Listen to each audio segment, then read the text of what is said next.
We are soon going to call for a national prayer to call all corrupt people into account, and for those who fail, we will courageously declare a curse upon them. President William Ruto appears to have bitten off more than he can chew as a storm of opposition brews across the nation, with citizens and institutions alike thirsting for his downfall. In the government, before it speaks, has a major problem of denial.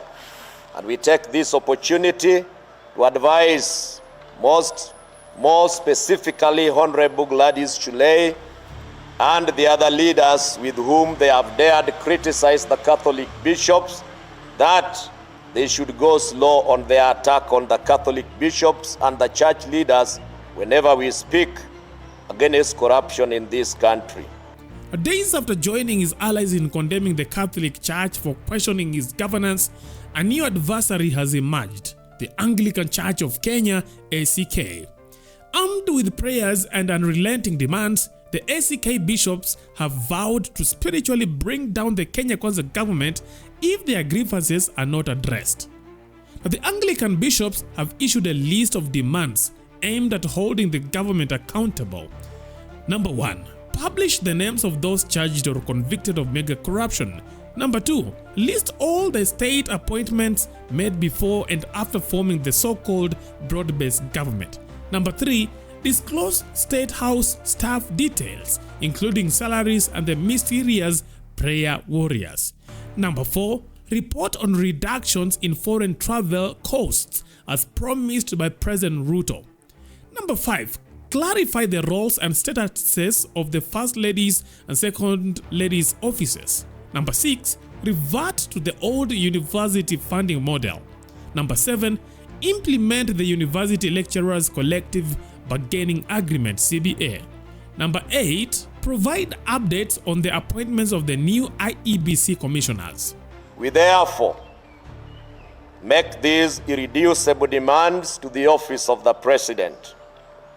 We demand a publication of all the people who have been convicted or charged of mega corruption cases in this country. Secondly, we demand from the President a publication of all state appointments he has made since he took over the office before and after the creation of the broad-based government.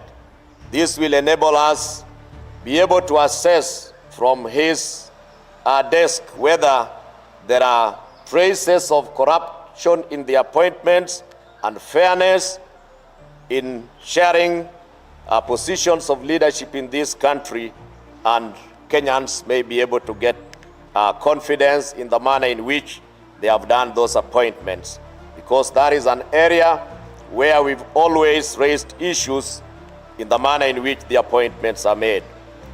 Thirdly, we demand the publication of the current state of employment and financial obligations of the staff at the State House, including the paid prayer warriors that belong to the State House list of employees.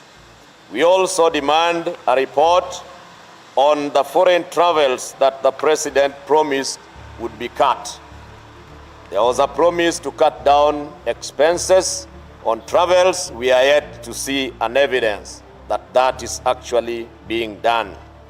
We also demand the status of the office of the First and Second Ladies that the President publicly stated would be abolished because they are unconstitutional and expenditure in those areas remain unconstitutional. We need to know the status of that promised action. We also demand that the government revokes the unpopular model that segregates, the unpopular funding model that segregates our university students into economic bands and revert back to the old university funding model that was not discriminatory.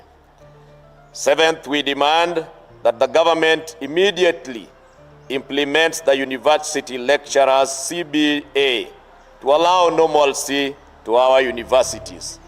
It is quite unfortunate that universities are not running as they should, yet our leaders sit pretty in their offices thinking they are leading Kenyans.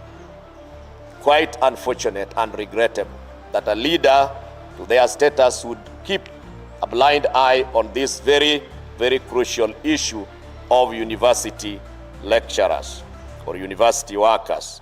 Finally, we demand an official statement from the President on the state of the appointment of the new IEBC commissioners.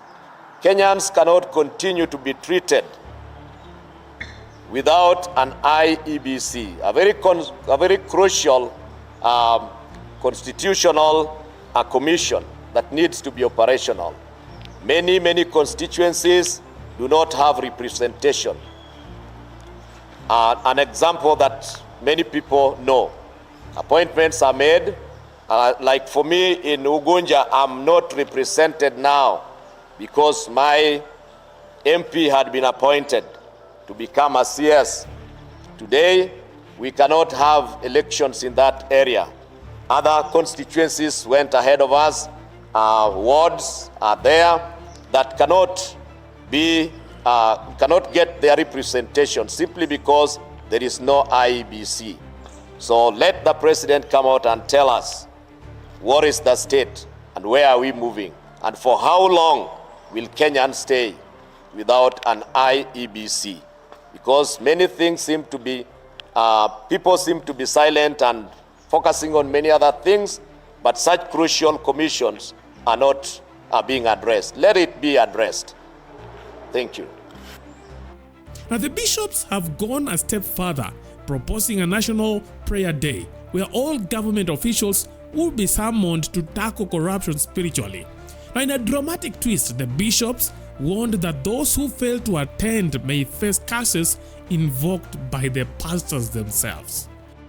We are soon going to call for a national prayer to call all corrupt people into account, and for those who fail, we will courageously declare a curse upon them, because they are the people that are denying Kenyans what they rightfully deserve by taking more to their own coffers and refusing to share what God has given to be shared by all Kenyans in this country.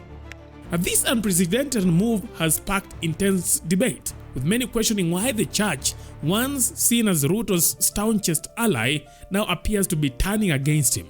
The president has often credited his electoral victory to divine intervention, claiming prayers from the church played a pivotal role. However, the Anglican bishops have now refuted this narrative, stating unequivocally that the church as an institution did not endorse Ruto's presidency. They assert that only a few individual pastors voiced support for him, and their views did not represent the broader religious community. For the sake of record purposes, and I don't want, but I will not get tired explaining this thing, because this is what I've explained severally. Whenever I meet you, I always explain this. Church did not support the president, but a section of some mongrels who thought that by associating with the president, they would gain something out of it. They are the ones who stood with the president in campaign. As a church, we don't campaign for anybody. I tell you, even in this region, we never stood up even to stand with the candidate that stood in our region. So please understand what the church is. It's not the church as a Catholic, as an entity, national entity. Those who are sections of some people, like even ourselves here, we stand here. If he decides to go his own way, he is not the church, he is himself, but using the church as a bait for personal interest. I think I've explained it. We never So for future, you use the term some church leaders or some churches. Don't just brand us all as the church. Use some. That's not us, and will never be. We know who called us. Maybe I wanted to say something. And any time we are going for election, we take time to pray. We take time to ask God to guide us to get a good government. So in times of election, you will find us very committed to pray for leadership. No one person in particular, but we ask God to give us direction so that we get good leaders. Because we know if we get good leaders, the people will rejoice. If we get bad leaders, we will suffer. You ask what went wrong. When the government is elected, we have expectation. Now, our expectation has turned out to be our problem because they are not meeting our expectation. This is a government that has tendency of oppressing people. It's a government that has a tendency of lying, and this cannot go well with the church, so to speak. There can be 1, 2, 3 clergy who are supporting them blindly, but we can all see the citizens are crying. Those who are called Mama Mboga, the Boda, they are nowhere in the State House, but they were told they will be there. So this cannot allow us to say that things are right. And this is what has gone wrong because we are not seeing the promises that were made. In the hospital, people are dying. Education is almost going to zero. We cannot sit back and pretend that nothing is happening. Okay.